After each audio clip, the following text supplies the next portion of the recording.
वाल्मीकि नारद घट जोनी, निज निज मुखनि कहीं निज होनी। जलचर थलचर नभचर नाना, जे जड़ चेतन जीव जहाना।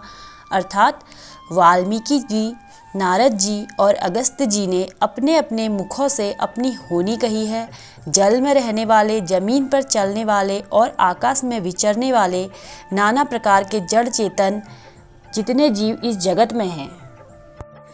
मति कीरति गति भूति भलाई, जब जेहि जतन जहाँ जेहि पाई। सो जानब सतसंग प्रभाऊ, लोकहु वेद न आन उपाऊ।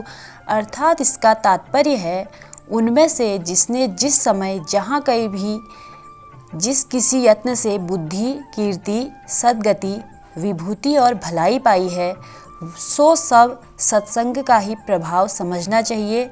वेदों में और लोकों में इसकी प्राप्ति का दूसरा कोई उपाय नहीं है।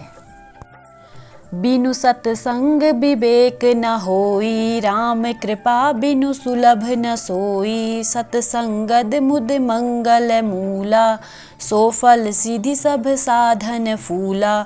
इसका तात्पर्य है, सत्संग के बिना विवेक नहीं होता और श्री रामचंद्र जी की कृपा के बिना वह सत्संग सहज में मिलता नहीं।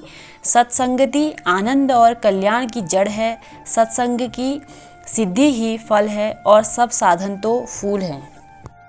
सठ सुध रही सत्संगति पाई, पारस परस कुधात सुहाई। विधि बस सुजन कुसंगत परही, फनि मनि सम निज गुण अनुसरही। अर्थात इसका तात्पर्य है, दुष्ट भी सत्संगति पाकर सुधर जाते हैं। जैसे पारस के स्पर्श से लोहा सुहावना हो जाता है, किंतु दैव योग से यदि कभी सज्जन कुसंगति में पड़ जाते हैं तो वे वहाँ भी सांप की मणि के समान अपने गुणों का ही अनुसरण करते हैं। अर्थात जिस प्रकार सांप का सत्संग पाकर भी मणि उसके विष को ग्रहण नहीं करती तथा अपने सहज गुण प्रकाश को नहीं छोड़ती, उसी प्रकार साधु पुरुष दुष्टों के संगम में रहकर भी दूसरों को प्रकाश ही देते हैं। दुष्टों का उन पर कोई प्रभाव नहीं पड़ता।